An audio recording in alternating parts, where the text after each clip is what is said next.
नमस्कार विद्यार्थी, द्रोणा मैथ्स में आपका स्वागत है। एमपी स्टेट लेवल पर आयोजित परीक्षाओं के पैटर्न और लेवल को समझने के लिए इनके प्रीवियस ईयर के क्वेश्चन पेपर को लगाना बहुत ज़्यादा आवश्यक होता है। तो इस वीडियो में हम इन पेपर की मैथ्स को कवर करेंगे और सीखेंगे कि कैसे मिनिमम टाइम में, कैसे कम से कम टाइम में इन क्वेश्चंस को सॉल्व किया जा सकता है, इनका आंसर लाया जा सकता है, उनके लिए क्या ट्रिक्स या क्या फॉर्मूला हमें ज़रूरी रहने वाले हैं। तो पहला क्वेश्चन हमारा क्या है? पहला क्वेश्चन है सिंप्लीफिकेशन का सवाल है। हमारे पास लिखा हुआ है √3 माइनस 1/√3 का होल स्क्वायर। ये वो क्वेश्चन है जो आपका टाइम सेव करेगा। ये वो क्वेश्चन है जिसमें बिल्कुल भी आपको कंफ्यूजन नहीं होना चाहिए। क्या है? ये तो फॉर्मूला है जो हमने 8th में पढ़ा था। किस फॉर्मूले पर खुलेगा ये? a माइनस बी का होल स्क्वायर। मैथ्स में इससे ज़्यादा आसान फॉर्मूला कोई नहीं है। a square plus b square minus 2ab। a का स्क्वायर मतलब √3 का स्क्वायर। अंडर रूट में जब आप किसी का स्क्वायर करते हो तो क्या बनता है? वो वही संख्या बन जाएगी जिसका आप स्क्वायर कर रहे हो।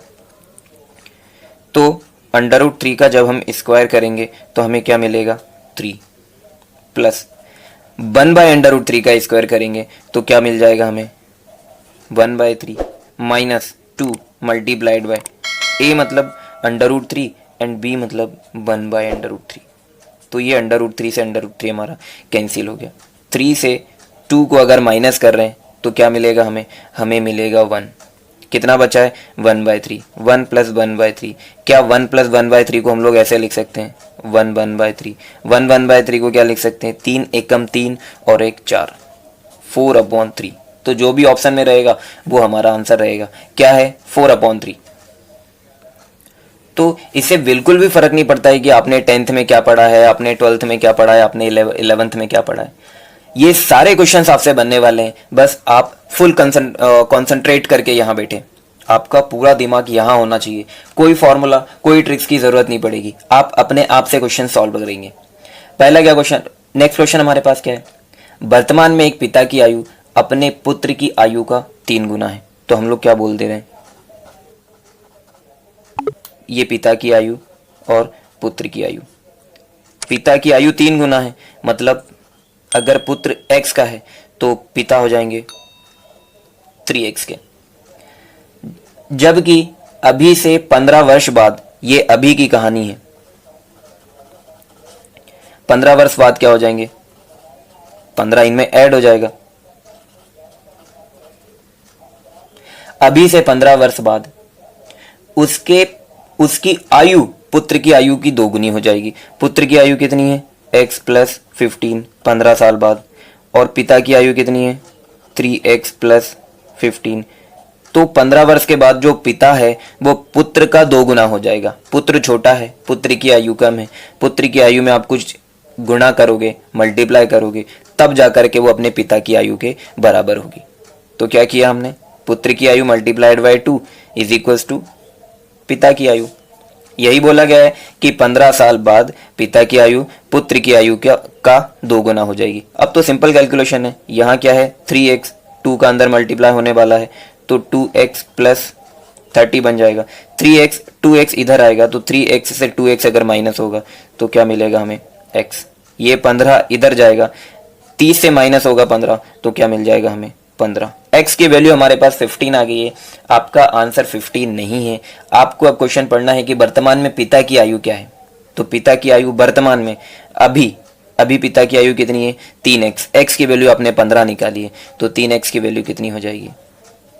45, 45। ये हमारा आंसर रहेगा। तो ये बारीकियां होती है। आपको वो आंसर देना है जो आपसे पूछा गया है। अगर इस क्वेश्चन में 15 होता तो ये क्वेश्चन थोड़ा और ठीक बनता, क्योंकि जैसे ही x की वैल्यू 15 आई है हमारा मन करता है कि 15 को लगाओ और आगे बढ़ो। तो हमें ध्यान रखना है, क्वेश्चन को ठीक से रीड करना है कि क्या पूछा गया है। अगला क्वेश्चन क्या है? A man walks 4 kilometre northwards, turn to his right and walk another 3 kilometre. What is the minimum distance between his starting and ending point. एक व्यक्ति 4 किलोमीटर उत्तर की तरफ चलता है तो उत्तर ऊपर होता है, यहां था वो 4 किलोमीटर उत्तर की ओर चला, दाहिने मुड़कर 3 किलोमीटर और चलता है, यहां था यहां पहुंच गया, इसका दाहिना मतलब सीधा हट, तो राइट हैंड इधर है, तो इधर मुड़ करके कितना चला ये 3 किलोमीटर चला। तो उसके प्रारंभिक और अंतिम बिंदु के बीच में मिनिमम डिस्टेंस बतानी है, मतलब ये पॉइंट और ये मिनिमम डिस्टेंस तो यही होगी, ये मिनिमम डिस्टेंस है। तो आपको कुछ ध्यान आ रहा है कि आपने 8th में या 7th में पढ़ा होगा पाइथागोरस। ये क्या है, कर्ण है। ये क्या है हमारे पास, ये आधार है, ये हमारे पास लंब है। परपेंडिकुलर, बेस और हाइपोटेनस, क्या फॉर्मूला होता है, हाइपोटेनस का square is equal to perpendicular square plus base square. तो वैसे भी ये तो हम इतनी प्रैक्टिस कर चुके हैं कि 3 और 4 तो हमें पता है कि ये तो 5 ही आने वाला है। ट्रिपलेट्स भी हमने याद करके रखे। अगर आपको ये सारी चीज़ें टफ लग रही हैं तो हमारे जो टॉपिक से रिलेटेड लेक्चर सीरीज है आप उन्हें जरूर एक बार देखें। तो क्या आ जाएगा 5, तो मिनिमम डिस्टेंस क्या है 5 है। वैसे ऐसे भी हो सकता था H square is equal to 4 का स्क्वायर 16 प्लस 9 25 को अंडर रूट के अंदर डालेंगे तो क्या आ जाएगा 5। अगला क्वेश्चन है, मेबेल ने क्रमशः 3 और 2 के अनुपात में क्रमशः 2 और 1.5 रुपए अमेरिकी डॉलर की 2 किस्म की पाव रोटियां खरीदी। 25% लाभ कमाने के लिए प्रत्येक को प्रति दर्जन विक्रय मूल्य क्या होना चाहिए। बहुत शानदार क्वेश्चन है, वीडियो पॉज करें, आप इसे खुद से करने का प्रयास करें। क्या बोल रहा है 3 और 2, 3 और 2 के अनुपात में खरीद रहा है। किस अनुपात में खरीद रहा है 2 और 1.5। 3 और 2 के अनुपात में 2 रुपए और 1.5 रुपए का सामान खरीद रहा है। तो पहला सामान 2 रुपए का है, कितना सामान खरीद रहा है 3, तो टोटल कितने रुपए लग जाएंगे 6 रुपए। फिर क्या खरीद रहा है 1.5 रुपए वाले 2 सामान खरीद रहा है, तो कितने रुपए लग गए उसको 3 रुपए। टोटल कितने रुपए लग गए 9। जो टोटल रुपए किसी सामान को लाने में आपके लगे हैं वो क्या कहलाता है, वो क्रय मूल्य कहलाता है, वो सीपी कहलाता है। तो सीपी कितना हो गया आपका 9। आप क्या चाहते हो, आप चाहते हो सामान कितना आ गया है 5 का सीपी कितना है 9। आप क्या चाहते हो 25% का प्रॉफिट हो। 25% होता कितना है 25% आपके लिए होता है 1/4। अगर ये चीजें आपको नहीं समझ में आ रही है तो परसेंटेज का वीडियो जरूर देखें, वहीं ये सारी चीजें बहुत ही बेसिक से क्लियर की गई हैं। अब क्या चाहते हैं हम लोग 25% का प्रॉफिट हो। क्या मतलब हुआ, हम लोग क्या चाहेंगे 4 का सामान होगा 5 में बेचेंगे, या प्रॉफिट तो किस तरीके से निकालते हैं 5/4। तो एसपी क्या होना चाहिए, एसपी होना चाहिए हमारा 9×5=45/4। कितने का होना चाहिए ये 5 का। समझ रहे हैं, सामान खरीदने में 9 रुपए लगे हैं, 25% का प्रॉफिट चाहिए, तो बेचेंगे कितने में, सीपी 9 है तो 125/100 5/4 आ जाएगा। तो कितना आ गया ये एसपी आ गया उसका हमारे पास 45/4। 5 वस्तुओं को इतने में बेचना होगा। ये भी हमारा आंसर नहीं है, हमसे पूछा है प्रति दर्जन किस तरीके से बेचेगा। हमने तो 5 का निकाला है। 5 अगर इसमें बेचेगा, 5 अगर 45/4 में बेच रहा है तो एक कितने में बेचेगा 9/4। एक को कितने में बेचेगा 9/4। हमें एक का भी नहीं चाहिए, हमें 12 चाहिए प्रति दर्जन, तो इसमें 12 का मल्टीप्लाई करो। 4 3 12, 4 3 12, 9 3 27, 9 3 27। क्या मतलब हुआ, एक दर्जन सामान उसको कितने में बेचना पड़ेगा। एसपी क्या रहने वाला है उसका 27। ये शानदार क्वेश्चन था। तो ये बहुत ही आसान से क्वेश्चन है। अगर ये आपको टफ लग रहे हैं तो आप इस चैनल की प्लेलिस्ट में जाएं। प्लेलिस्ट में सारे टॉपिक्स के ऊपर छोटे छोटे और बहुत सारे वीडियो बने हुए हैं जिनमें मैक्सिमम टाइप्स को कवर किया गया है। जितने टाइप के क्वेश्चंस उनमें बन सकते थे, जितने टफ बन सकते थे, वो सारे कवर किए। तो आपको उन्हें जरूर देखना चाहिए अगर आपको ये चीजें टफ लग रही हैं तो। अगला क्वेश्चन है, एक चोर प्रातः 10 बजे एक कार चुराता है, 60 kmph की चाल से चलता है। चोरी का पता 11 बजे चलता है और मालिक एक अन्य कार में रवाना होता है। चोर को दोपहर 12:30 बजे पकड़ लिया जाता है। 12:30 बजे पकड़ना है तो मालिक को कार किस स्पीड से चलानी चाहिए। बहुत ही आसान क्वेश्चन है, ये बिल्कुल भी टफ नहीं है। क्या बोल रहा है, एक चोर 10 बजे कार चुराता है और 60 kmph की स्पीड से भागना स्टार्ट करता है। ये 10 बजे उसने कार चुराई। किस स्पीड से भाग रहा है वो? 60 के एमपीएच की स्पीड से। कब पता चल रहा है? 11 बजे। मतलब क्या हुआ? ये 1 घंटा चला। ये कितना चला? 1 घंटा चला। किस स्पीड से चला? 60 के एमपीएच की स्पीड से। तो कितनी दूरी कवर कर लेगा ये? 60 किलोमीटर की दूरी कवर कर लेगा। कितनी दूरी कवर कर लेगा? 60 किलोमीटर की दूरी। अब चोर और मालिक के बीच में कितना डिफरेंस है? ये 60 किलोमीटर की दूरी है। इस 60 किलोमीटर की दूरी को ही कवर करना है।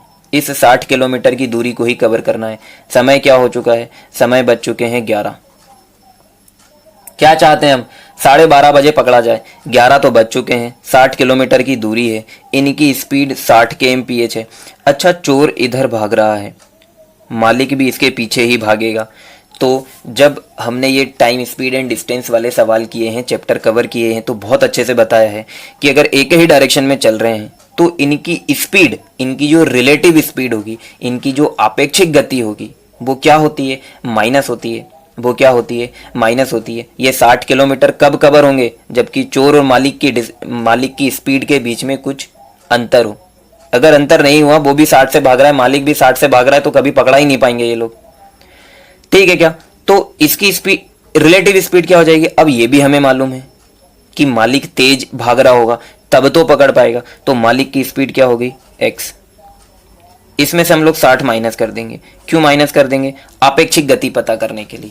क्यों? आपेक्षिक गति पता करने के लिए। आपेक्षिक गति, रिलेटिव स्पीड, ये क्या होती है?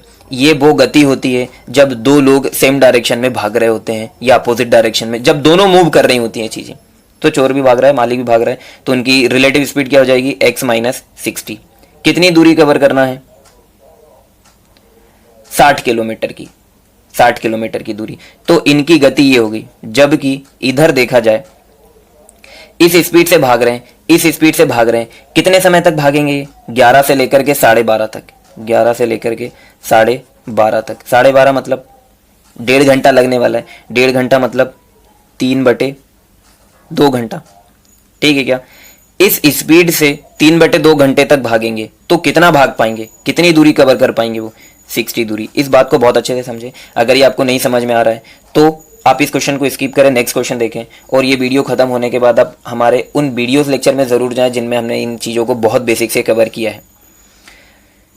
ठीक है, ये आ गया आप कैलकुलेशन वाला पार्ट है। ये 3 से अगर हम लोग इसको काटेंगे तो क्या आ जाएगा भाई? 20 आ जाएगा। 2 का इधर जाकर के मल्टीप्लाई होगा तो मल्टीप्लाइड बाय 2 कितना हो जाएगा? ये 40 आ जाएगा। x minus 60 is equal to 40। तो x इज इक्वल टू क्या हो जाएगा? 60 इधर ट्रांसफर हो जाएगा, 60 इधर चला जाएगा, ऋण का है, धन का हो जाएगा। 40 और 60 को जोड़ने पर क्या 100 आता है? बिल्कुल। सब kmph में चल रहा है। तो x क्या आ गया? kmph। x कौन है? मालिक की चाल। मालिक किस स्पीड से भागेगा? 100 kmph से। देखिए, चीजें समझाने के लिए इतना टाइम लगता है। अगर इन क्वेश्चंस को किया जाए तो इनमें पेन नहीं चलाना होता है हमें। क्या क्लियर होना चाहिए? क्या सूत्र लगा? सिर्फ इतना सा कि speed is equal to distance upon time. तो आज के लिए इतना ही। आप इन सब से रिलेटेड क्वेश्चंस की भयंकर प्रैक्टिस करें। हम बिना किसी सूत्र के पढ़ाने की कोशिश करते हैं। अगर ये कोशिश और कॉन्सेप्ट आपको समझ आया हो तो इसे अपने कॉम्पिटिटर दोस्तों के साथ भी शेयर करें और जुड़े रहने के लिए सब्सक्राइब कर लें द्रोणा मैथ्स को। धन्यवाद। जय हिंद।